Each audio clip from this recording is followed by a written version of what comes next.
prazer em nos encontrarmos. Uma noite fria. O pessoal parece que não tem muito medo do frio aqui. Olha, o tema que eu escolhi para abordar hoje com os irmãos foi fé e caridade. Fé e caridade. Por que eu trouxe esse tema? Há uma dicotomia de entendimento sobre essas duas palavras, na verdade, são dois conceitos de uma certa profundidade. Aliás, nem é certa profundidade, de uma grande profundidade. Tem gente que prioriza a fé, diz, não, eu tenho fé, mas não faço nada. Eu vou na igreja, eu me confesso com o padre e saio purificado. Eu vou no culto, eu ouço a palavra e saio purificado. E vamos e viemos. Tem muito espírita que gosta de vir na casa espírita, tomar passe e acha que resolveu todos os problemas. Não, não é assim. Se nós abrirmos o Evangelho ali, nós vamos encontrar um capítulo inteiro dedicado à caridade. E o que diz o texto? O que diz a equipe do Cristo? Fora da caridade não há salvação. Então isso é um chamado forte para a gente. Então o que é a fé e o que é a caridade? A fé são as nossas convicções. É aquilo que eu compreendo, que eu acredito e que eu confirmo naquilo que eu acredito. Isso é a fé. Se alguém chegar e me dizer que para fazer uma cadeira dessa aqui precisa de um balde d'água e mais algumas coisas, eu vou dizer não. Eu sei que é diferente, precisa da madeira ou de um metal. Ou seja, eu sei que isso é fé. Eu estou convicto que isso é assim. Se nós falarmos em fé religiosa, vamos procurar a divindade para ver como que isso se materializa nos nossos conceitos, na nossa cabeça. Uma ocasião me chamaram, me pediram para ir atender um senhor, uma pessoa que estava depressivo e estava com câncer e querendo se matar.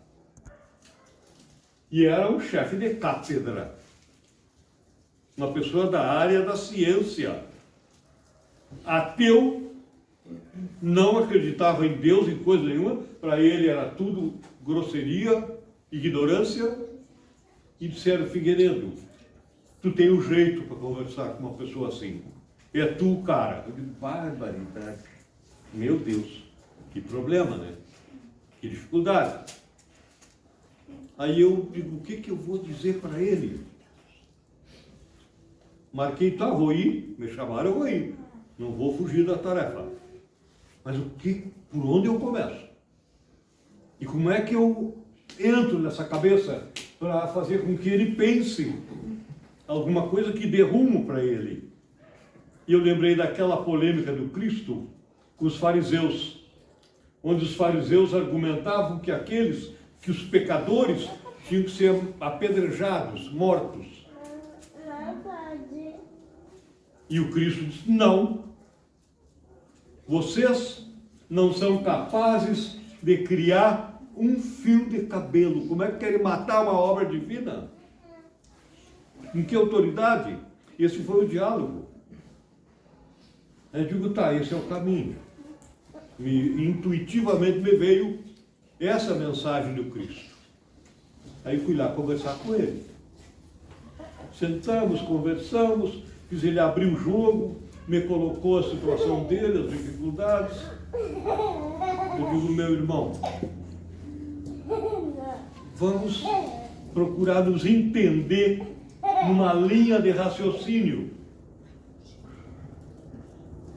Se nós pegarmos toda a sapiência humana, toda, os cientistas de todos os tempos e os melhores, reunirmos eles e dar-lhes uma tarefa: criar um fio de cabelo. Como ele era um homem da ciência, eu perguntei: isso é possível? Ele disse: não. Pois é, meu amigo. A nossa inteligência, a nossa sabedoria, juntando tudo, não cria um fio de cabelo. É aqui que nasce a minha fé. Quem é que criou esse fio de cabelo? Quem é que criou a matéria física de todo o universo? Quem é que cria a alma humana? É um ser mais inteligente que todos nós. Todos. Isso nós chamamos de Deus. Nós nominamos, damos o nome de Deus. É uma inteligência superior a nós. Aí eu terminei dizendo para ele: a doença, ela foi estabelecida através de uma pesquisa científica de Mesmer, a doutrina mesmeriana. Mesmer desenvolveu a teoria de que a doença é o desequilíbrio das energias. A matéria universal é o fluido cósmico, energia. Se essa matéria é mais densa, é mais rudimentar, ela vai ser mais pesada. Mas é energia também. E o que tu tem é o desequilíbrio de energias. Eu quero tu, amanhã, 9 horas, no Pitã, para nós fazer um atendimento fraterno e um tratamento espiritual. Isso é fé. Eu não acredito em Deus porque Ele me disse. Nem porque nenhum de vocês, nenhum dos irmãos ou das irmãs me disseram. Eu acredito em Deus porque eu fui somando esses conhecimentos e percebi que há uma inteligência superior a todos nós, mas que rege as nossas vidas, rege todo o universo. Isso é fé. Agora, como é que eu me sinto em relação a esta autoridade de saber se eu não faço nada em benefício da vida que eu desfruto como resultado da sua criação? Aí entra a caridade. Nós somos cria divina de todos os reinos. O reino mineral, nós começamos lá na moléculazinha de pó. Ali estamos no reino mineral, né?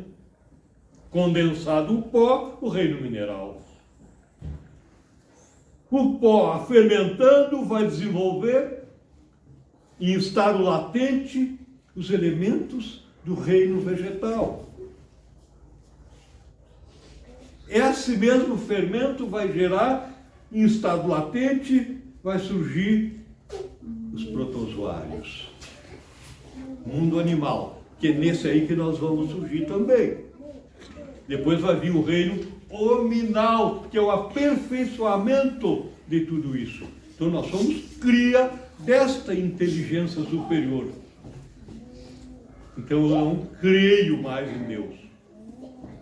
Eu sei que é assim.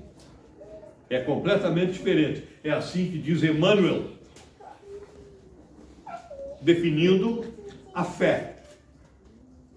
Agora, nós vamos perguntar ao apóstolo Paulo o que significa caridade. para ver se essa fé, e quem sabe antes de chegar ao apóstolo Paulo, ao Cristo que veio antes, o Cristo vem nos ensinar o quê? O amor. O que é o amor? Será que a relação de sexo que a gente alimentou, quem sabe, pela nossa ignorância, traduzindo isso como amor? É também. Mas o amor é o cuidado que nós temos com a vida. E a vida não é só do reino nominal, é de toda a criação divina. Quando nós olhamos um animal e damos um coice nele, mandamos ele para a rua, nós estamos chutando a obra divina. Quando nós vamos lá e destruímos aquela vertentezinha d'água que tem no meio do campo, e eu sapateio em cima da terra para socar aquela terra, para plantar alguma coisa em cima, eu estou destruindo a vida. Quando eu vou na mata e destruo a mata, para as ganâncias que a gente tem de desrespeito à natureza, eu estou desequilibrando o ecossistema, cria divina. E eu vou pagar muito caro por isso. Nós já sabemos. Já sabemos. Isso é fé. Quando eu descubro que eu tenho, qual é a obra divina e qual é a minha tarefa. O reino nominal, o espírito humano, é o ser inteligente do universo. Inteligente do universo. A matéria é o ser material, o espírito é o ser inteligente. Por isso se diz que nós somos imagem e semelhança. Ou seja, nós temos uma inteligência primitiva. Dizem os entendidos que nós chegamos a... Tem gente que diz que é 5. Eu digo que nós chegamos a 3% da nossa capacidade intelectual. Portanto, tem 97% para nós continuar subindo a escada da evolução para nos desenvolver. É por isso que a doutrina nos diz que nós somos os seres perfectíveis, seres angélicos em processo de aperfeiçoamento, porque vamos nos descobrindo a nossa inteligência. Por isso se diz os filhos de Deus. Como é que nós caminhamos nessa direção? Praticando a caridade. Quando Cristo vem e ensina o amor, Ele ensina os cuidados que nós precisamos ter conosco e com o que nos cerca. E o que nos cerca não é só o homem, é o animal, é o vegetal, é o ambiente onde Ele nos ofereceu para a gente viver. Quando eu digo, eu tenho que amar ao próximo, a Deus e ao próximo, é possível amar ao próximo sem que eu cuide de mim? Aprenda a cuidar de mim? Não. Não. Eu só posso dar aos outros o que eu cultivei e construí dentro de mim. O que eu sou é que eu posso ser em relação aos meus semelhantes. Então, o amor é a prática, vamos traduzir, a prática do bem. A prática do bem. Esse é o amor. A caridade é o amor em construção, em movimento. Se eu vejo uma pessoa, e há dois tipos de caridade. A caridade material, alguém está passando fome. Eu digo, olha, eu vou prestar um socorro. Caridade. Porque é um socorro, é uma emergência. Aí eu chego e convido todos vocês para olhar que eu vou dar alguma coisa para essa criatura que está com fome. Eu estou destruindo a minha boa ação. Porque eu estou substituindo esse bem que eu quero fazer para uma autopromoção das minhas vaidades. E eu quero o meu título caminhando de cabeça a cabeça. Então a caridade não se mostra. Por isso tem um outro capítulo no Evangelho que diz que não saiba a vossa mão esquerda o que deu a mão direita. Ou seja, que eu faça como prática do bem, como caridade, e não usando a desgraça do outro para me promover. Olhem como a maldade está inserida em determinadas atitudes que a gente faz. Eu vou repetir aqui algo que eu já tinha dito outra vez.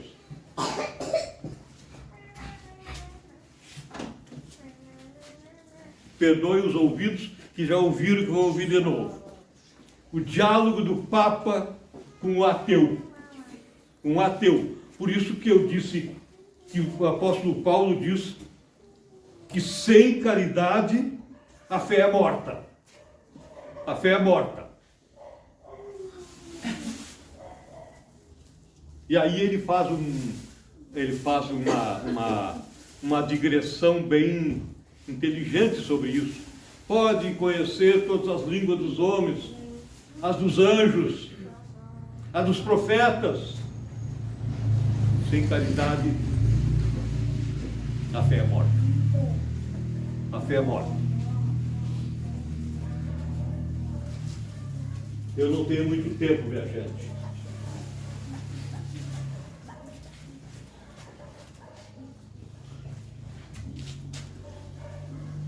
Nós não temos muito tempo, porque ali me deram 30 minutos. Eu vou falar da caridade, eu vou apenas mostrar aqui o que é a caridade segundo a pregação do Cristo. A benevolência para com todos. Isso aqui é uma forma de síntese de tudo que eu falei, tudo que eu mostrei.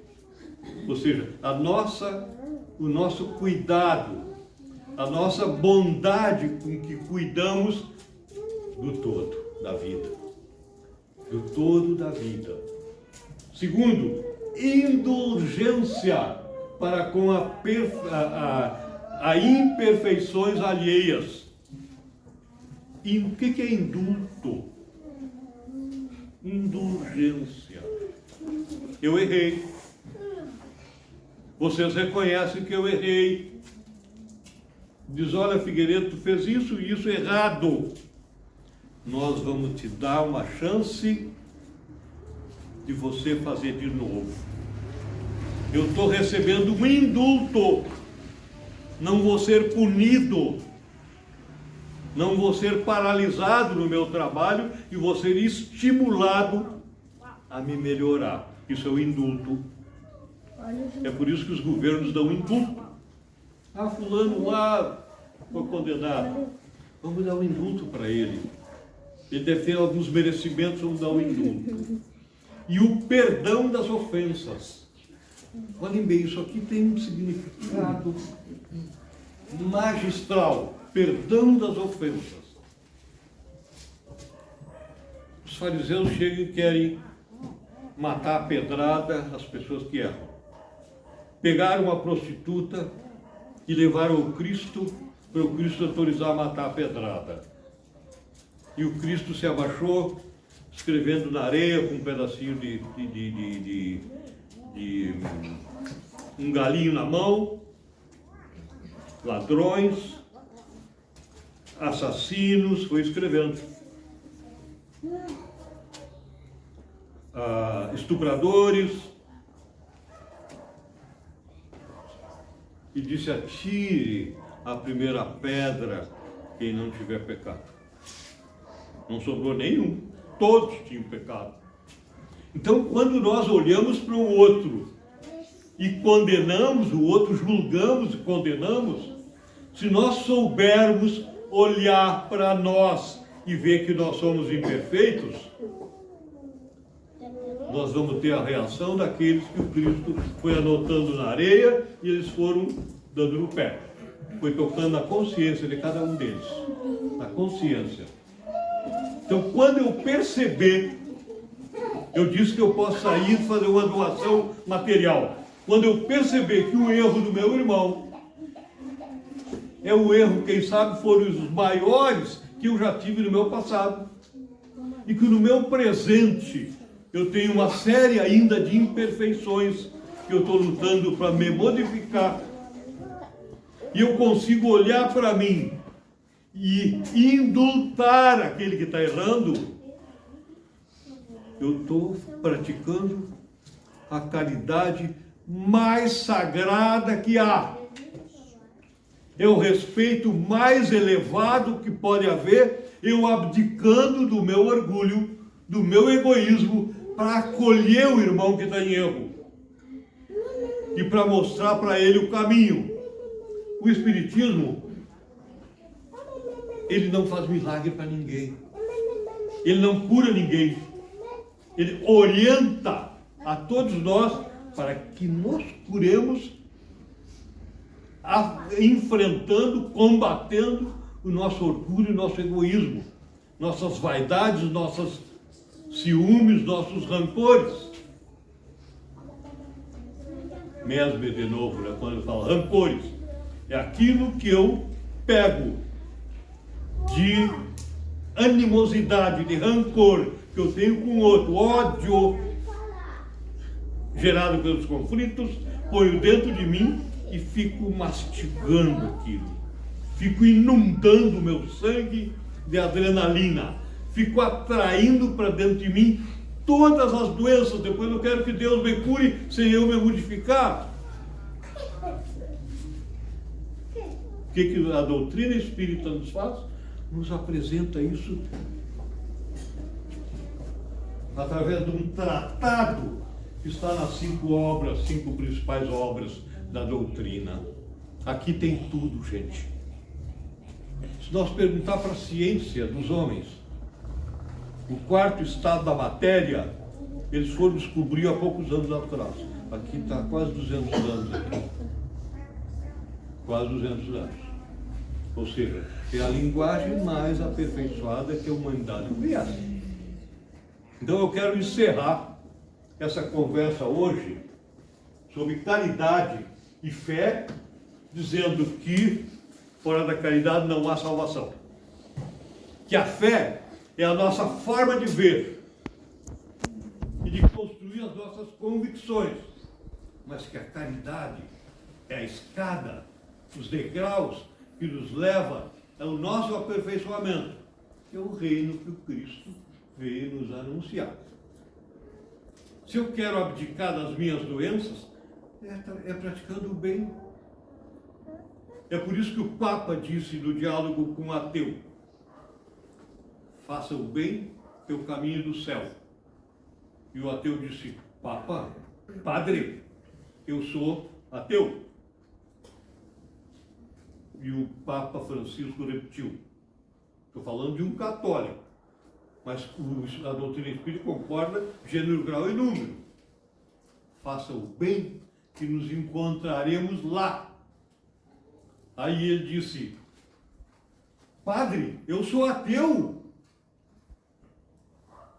E o Papa disse de novo: faça o bem, nos encontraremos lá. Ou seja, Deus quer que a gente esteja em construção no caminho. Agora, você não entendia ainda direito a questão da personalidade divina? Ele tem paciência com a nossa ignorância. Porque nós estamos andando para o bem. Se eu sou evangélico, se eu sou espírita, se eu sou católico, se eu ainda não achei nenhuma religião que me servisse, mas eu aprendi a respeitar a mim e aos outros, eu estou no caminho do velhinho lá de cima. Isso é fé, isso é caridade. E eu quero encerrar com um poema que eu selecionei para os irmãos, que eu achei muito bonito. O viajor, nós viajando na estrada do tempo, né, da nossa encarnação. E a fé é de Carmen Sinira. E diz mais ou menos o seguinte: eu não sou bom nisso não, gente. Mas procurem prestar atenção para ver que a mensagem é muito boa. De onde vens, viajor triste e cansado? Veio da terra, estéril da ilusão. Que trazes a miséria do pecado, de alma ferida e morto o coração. Ah, quem me dera a bênção da esperança, quem me dera consolo e desventura, mas a fé generosa, humilde e mansa, deu-lhe o braço e falou-lhe com doçura. Vem ao Mestre que ampara os pobrezinhos, que esclarece e conforta os sofredores. Pois com o mundo uma flor tem 1000 espinhos, mas com Jesus um espinho tem 1000 flores. Que Jesus abençoe a todos nós, que a gente possa olhar fé e caridade como a nossa bússola, para a gente construir algo novo para o nosso futuro. O que nós estamos fazendo agora é a cama que vamos deitar no futuro. Agradecido pela oportunidade desse reencontro. Obrigado.